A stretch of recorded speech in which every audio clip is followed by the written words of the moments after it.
Eu fui fazer um mestrado em dança nos Estados Unidos. Nunca tinha ouvido falar de Pilates. Mas na minha escola, na escola onde eu fiz o mestrado, era parte do currículo, as aulas de Pilates.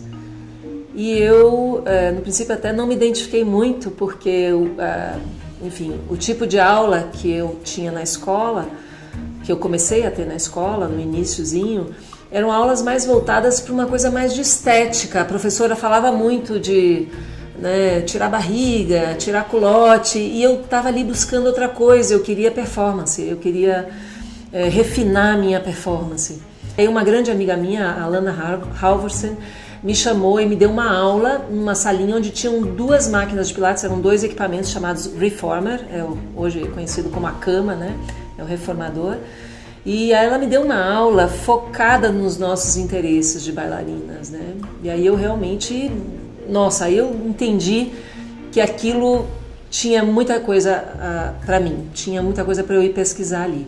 A Marie-José Blum, que hoje é um grande nome do Pilates internacional. E eu viajava todos os dias, 1h30 por dia, para ir fazer esse treinamento com a Marie-José, que não era um treinamento estruturado, não tinha apostila, fotografia, metodologia, era assim, você ia para lá e você passava o dia inteiro vendo ela trabalhar com os alunos e ajudava ela. Então eu tinha as minhas aulas, ainda estava no final, na metade do mestrado, eu tinha as aulas e corria para lá, e nos finais de semana, nos sábados, eu passava também o dia inteiro com ela. Ela trabalhava muito com bailarinas jovens, adolescentes. E os pais iam levar e ficavam por ali, e eu acabei começando a dar aula para eles, e ela viu que eu tinha um talento para ensinar pessoas com dificuldades de movimento. Porque eu sempre tive um corpo muito difícil para dança. Ouvi de muitas pessoas que eu devia fazer outra coisa, e eu nunca acreditei nelas. Eu sempre acreditei que eu podia fazer o que eu queria, e eu amava dançar. Eu voltei a dançar no balé do Teatro Castro Alves, e as pessoas viram essa mudança no meu corpo. Eu saí, eu era o patinho feio da companhia e voltei, ganhando solos e papéis de destaque. Meus professores da época da faculdade, os professores da companhia, todos vinham, os colegas, todo mundo dizia, o que aconteceu? Foi isso, e começaram a fazer aula comigo. Então a coisa começou assim, de uma forma muito não formal, de uma forma muito vivencial, muito empírica, muito na experiência, na vivência. E quando eu vi, eu estava dando aula de Pilates. Na época eu não sabia nem o que era uma hérnia de disco, eu não entendia nada de patologias, mas cada vez eu recebia mais gente com problemas, com dores, e as dores iam embora, e aí mandava mais gente, e quando eu vi, eu tinha uma população, majoritariamente, de pessoas com lesões. Com essa necessidade que eu tinha de entender um pouquinho mais dessa parte do que eu estava fazendo, clínica, e que eu não tinha domínio, não existia nenhum fisioterapeuta interessado no método, nem que fizesse, então eu não tinha apoio, não tinha suporte de ninguém. Aí eu convidei a Elizabeth Larkham, 15 dias antes da data da vinda dela, ela me disse que não poderia vir por problemas particulares e que ela ia enviar o sócio dela, o Brent Anderson, que era fisioterapeuta. E eu, a princípio, fiquei bastante incomodada, porque o nome que eu conhecia era o dela. Mas depois que ele veio e que eu o conheci, eu entendi que foi realmente uma dessas coisas que acontece, os mistérios da vida que a gente não explica, mas que realmente era quem tinha a me oferecer mais do que o que eu precisava, do que eu não tinha, que era eu vindo da área de dança e ele dessa área mais científica, mais clínica. Nos Estados Unidos o modelo de aulas era muito caro para a gente, principalmente bailarino, duro, pobre. Lá se cobrava assim $50 uma hora de aula. E no Brasil isso não era uma realidade. Aqui o máximo que eu conseguia cobrar no início, eu cobrava até em dólar, eram $5. E os amigos bailarinos faziam um esforço enorme para pagar isso. Aí eu comecei a fazer duplas, trios, e comecei a criar coisas. Então eu usava os elásticos como resistência, já que eu só tinha um equipamento. Usava bola, usava caixinhas, usava pesos leves, usava meia-lua. Então eu comecei a criar uma opção de repertórios que simulava alguns dos exercícios de Pilates, outros da minha bagagem de dança. Então eu já comecei meio que trazendo a minha bagagem prévia de outros métodos. E eu trabalhava com dos trios. Aí a fila de espera ficou tão grande, eu já tinha mais de 40 pessoas em fila de espera. Eu resolvi comprar mais uma máquina, mais um reformer, e com isso eu dobrei. E foi interessante porque nos Estados Unidos, quando você dá aula na máquina, naquela época, era aula ou individual ou em dupla. A aula de grupo só existia do mat, que é o que a gente chama de solo, né? É o trabalho de Pilates no solo, Pilates mat. E eu comecei a desenvolver uma coisa que hoje é o método que se utiliza no Brasil, que é um trabalho de pequenos grupos. Mas esse formato de pequenos grupos é uma coisa que não existia quando a gente trabalhava com equipamentos. E hoje é o formato mais comum. É o formato que mais se usa no Brasil, é esse formato de pequenos grupos com trabalho individualizado. Ninguém sabia o que era esse equipamento. Para você enquadrar nos termos lá de importação era uma loucura. Até que um último equipamento meu passou 6 meses perdido no mar. Teve greve portuária, trocou de navio, não sabia onde ele estava. Aí eu virei para o Ken Enderman da Balance Body e falei, Ken, e eu tinha um aluno que era engenheiro, né? Alice, você é tão incomodada com isso, eu vou copiar esse negócio, que é fácil de fazer. Aí eu disse para ele, Ken, ou você traz essa fábrica para o Brasil, ou eu vou começar a copiar seu equipamento, porque eu não aguento mais. Não tenho grana para ficar importando, não tenho tempo para ficar vivenciando essas coisas com a burocracia brasileira e tal. E aí ele falou, vamos conversar sobre isso. Tem alguém que entenda disso que você... E foi aí que eu apresentei meu hoje marido e companheiro, o Cláudio Soares, que tinha formação em arquitetura e muito jeito com construção. Ele construiu a própria casa, lidava com madeira. E aí levei ele para os Estados Unidos e a gente montou a primeira fábrica no Brasil, fábrica da Balance Body. Somos a única fábrica fora dos Estados Unidos, a Fisiopilates no Brasil. Então eu hoje faço uma junção de toda uma bagagem que eu tenho de mais de 40 anos estudando movimento. Na dança eu passei por diversas metodologias, diversos coreógrafos, criadores que trazem pesquisas de movimento muito profundas, que vêm da técnica de Alexander, que vêm do Feldenkrais, né? Enfim, a dança sempre foi um ambiente que buscou muito a pesquisa dos métodos alternativos de movimento, né? Desde lá os inícios de 1900, né? O movimento na Alemanha, em Berlim, que foi um centro em que a dança estava muito envolvida com toda essa filosofia oriental, esses trabalhos de mente, corpo e espírito, de integração de todos os corpos. Tem uma coisa que eu acho que é muito linda, que eu acho que o Pilates é, digamos hoje, comercialmente falando, a grande estrela dos métodos mente-corpo, né, que existem. É o que hoje está na mídia, é o que as pessoas mais conhecem, todo mundo quer fazer, enfim, tem as vantagens e as desvantagens disso. Mas o que eu enxergo, por que eu acho que o Pilates é a grande estrela? Não porque ele seja o melhor, não porque ele funciona mais. Eu acho que é porque ele conseguiu falar uma língua que atinge de uma forma mais universal e que faz uma conexão, uma ponte entre a filosofia oriental e a filosofia ocidental.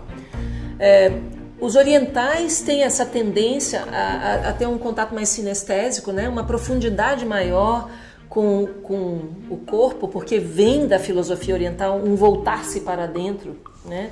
Um parar para sentir o corpo, fechar os olhos, enfim, já faz parte de uma cultura. Nossa cultura é muito do de fora para dentro. O que eu vejo, o que eu enxergo? Isso cria, claro, uma diferença na abordagem de como as pessoas entendem, vivenciam o corpo.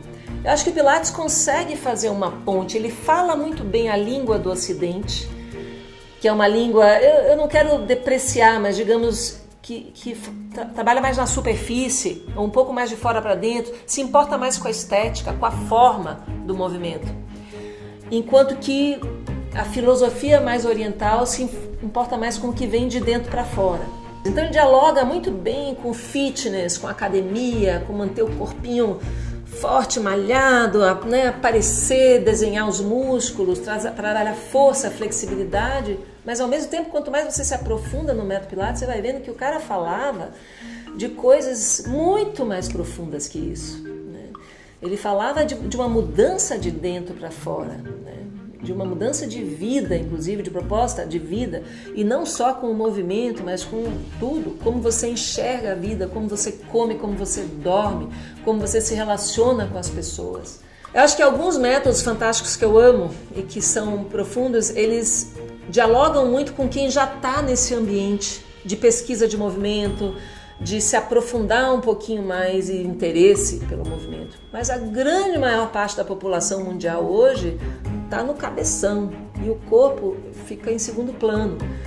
E as pessoas não têm nem esse interesse e nem essa compreensão, né, do corpo.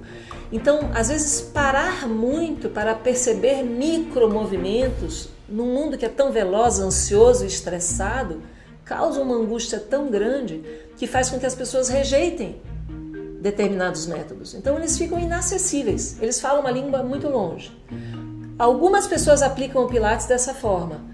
E às vezes quando a gente é muito purista, com a percepção, o detalhe, a postura, exatamente a perfeição do movimento, você também perde a oportunidade de atrair essas pessoas para um aprofundamento no corpo. Foi o Brent Anderson, que é o presidente da Polestar Pilates. Primeiro que ele é fisioterapeuta, dessa área clínica, que é, né, completamente diferente da área que eu venho, mas não só por isso, mas o Brent é um puta fisioterapeuta, porque ele é um cara que enxerga o ser humano de uma forma muito holística. Ele, quando ele trata com a energia das mãos, não só com a intervenção da osteopatia, que ele domina muito bem, nem liberação miofascial, não. Ele, quando ele toca em alguém, ele toca com muito mais do que isso, né? Ele traz uma força superior, ele se conecta, ele inclusive tem uma crença espiritual muito forte. Entender de um homem que vem da ciência, que isso é ciência. Então, assim, não só o meu lado alternativo, paz e amor e tal, mas trazer isso para um campo oficial, digamos, né, dentro do que a gente entende no mundo nosso ocidental, do que vale, o que não vale, o que está provado pela ciência, o que não está, foi muito, muito importante. Acho que foi muito fortalecedor, deu muito suporte para o que eu realmente acredito como valor de vida, em primeiro lugar. Quando ele chegou e que começou a trabalhar, só deslumbramento, um mundo que se abria, né, de novos conhecimentos que eu nunca imaginei existirem. Também assim, ele veio e passou 10 dias, então foram 10 dias intensivos, a gente se largava no chão. Chegava no final do dia, ninguém tinha mais cérebro, né, para nada. Então foi muito, muito intenso, muito exaustivo. Depois a gente dividiu, hoje a metodologia mudou bastante, né? A gente divide em módulos, com intervalos de tempo grandes, de um mês e meio, 2, para que as pessoas possam praticar tudo aquilo que viram, fazer as aulas que precisam para poder absorver e entender no corpo aquele material que é dado de forma tão intensa. Mas a gente fez em 10 dias, foi uma loucura. Esse foi um grande desafio. E assim, todas da área de dança, todo mundo duro, sem grana, a gente se cotizou, a gente rachou, né? Na época, eu me lembro que eu organizava os cursos com fax. Eu tinha um fax e um telefone. E depois, eu tive em 85, eu tive um computadorzinho, um PC bem carroça velha, que me ajudava também nas comunicações por e-mail. Mas a coisa era assim, bem rústica, né? Bem roots. Aí a coisa foi se espalhando e quando eu trouxe a Polestar em 98, aí realmente ele deu uma explodida assim, porque a gente entrou no meio clínico, que hoje é assim, eu acho que 90% da clientela de Pilates, de professores de Pilates no Brasil, são da área de fisioterapia. Depois vem um pouquinho de educador físico e bailarinos e professores de yoga, né? Mas a maioria é de fisioterapeutas hoje em dia. Quando eu treinei com a Marie-José Blum, eu me lembro que ela olhava, né, vendo ela dar aula, ela dizia, tá vendo? A pelvis do fulano agora mexeu e fez não sei o que lá. E eu não via nada. Aquilo ia me dando angústia, estava chegando a hora de eu ir embora. E eu sabia que eu ia ficar sozinha para fazer aquele trabalho sem o olhar dela externo. E eu não enxergava aquilo. E isso vem depois, confia que vem. Dá aquele desespero, você parece que não está enxergando nada, mas é a experiência, é a prática, é o tempo de ver e rever um corpo, outro, que vai te dando um refinamento dessa percepção. Porque o olhar do bailarino está muito voltado para um movimento harmonioso, um movimento fluido. E o olhar do profissional da área clínica para o movimento patológico, para a disfunção. Então eles têm um olho direcionado para isso. E isso foi um desafio, uma dificuldade, assim, para mim grande, que até hoje eu trabalho, né? Nunca entendi tanto meus alunos como depois do parto. Porque quando você ia buscar aquele corpo que você conhecia e entendia, que respondia, e de repente aquele corpo não respondia mais nada. Cadê o controle do centro? Cadê o eixo? Cadê a postura? Nossa, é completamente diferente. E eu comecei a entender um pouco mais como é que meus alunos se sentiam quando faltava neles aquele entendimento de corpo, né? Aquele controle, aquela capacidade de acionar determinadas musculaturas mais profundas e de manter e sustentar uma postura. Foi um grande aprendizado. Acho que as 2 gravidezes me ensinaram bastante sobre meu próprio corpo. E também o corpo do outro, né? Que aí a gente se coloca no lugar do outro. E quando a gente reúne competências, quando a gente se associa com profissionais que têm experiências e vêm de áreas de conhecimento diferentes, a gente se torna mais potente. Eu acho que esse separatismo que está acontecendo hoje no Brasil é entristecedor ver esses conselhos de educação física e fisioterapia tentando dizer isso é isso, isso é aquilo, né? Pilates é educação física e isso é educação física, é fisioterapeuta. Não pode dar aula para quem não é fisioterapeuta, essa é a última novidade. E só se associando com pessoas que trazem outras bagagens, de outros métodos, de outras formações acadêmicas, é que a gente vai conseguir, inclusive, ser mais eficiente com aquele a quem a gente está prestando o serviço. Seja ele cliente, paciente, aluno, como quiser chamar. E é fundamental para uma sociedade melhor, né? Eu acho que se a gente tem esses educadores com essa compreensão do ser humano, a gente faz uma revolução pacífica, benéfica, incrível no mundo.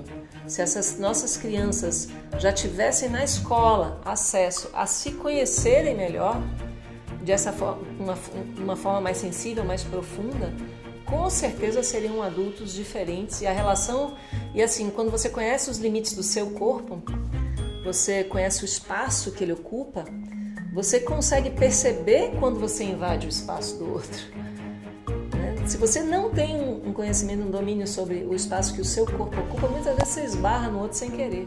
Para você adquirir conhecimento, você tinha que pegar a Barça, aquela enciclopédia que tinha só na casa dos ricos ou nas bibliotecas. Era lá que você ia atrás de conhecimento. Hoje você clica um botão e a informação vem até você. Isso muda completamente tudo. A cultura, a forma das pessoas entenderem tudo. Então elas querem estar prontas hoje, elas não querem esperar 1 ano e meio, 2 anos, o corpo mudar, a matéria mover, né? Porque os ossos, os músculos, eles levam tempo para assimilarem esse conhecimento, né? A grande dificuldade é econômica. Como é que eu mantenho qualidade? Como é que eu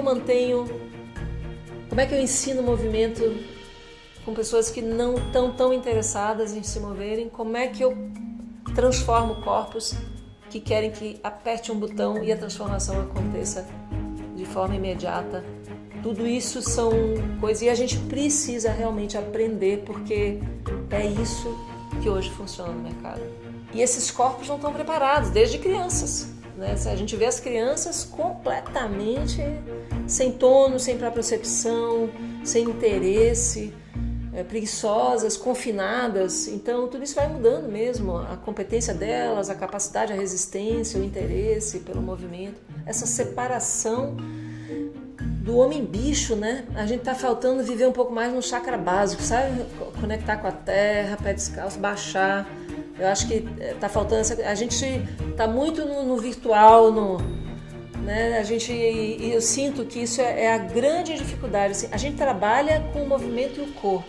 O corpo é lento, em comparação com a tecnologia, com o mundo digital. O corpo, esse corpo real, esse corpo músculo-esquelético, até ele leva um tempo para ele entender. Ele entende aqui, depois para passar daqui para cá. É prática, tem que malhar, tem que fazer. E acho que a gente vive num mundo que explora o medo. É de interesse da classe econômica dominante, da grande indústria, do dinheiro, que a maioria do povo tenha medo.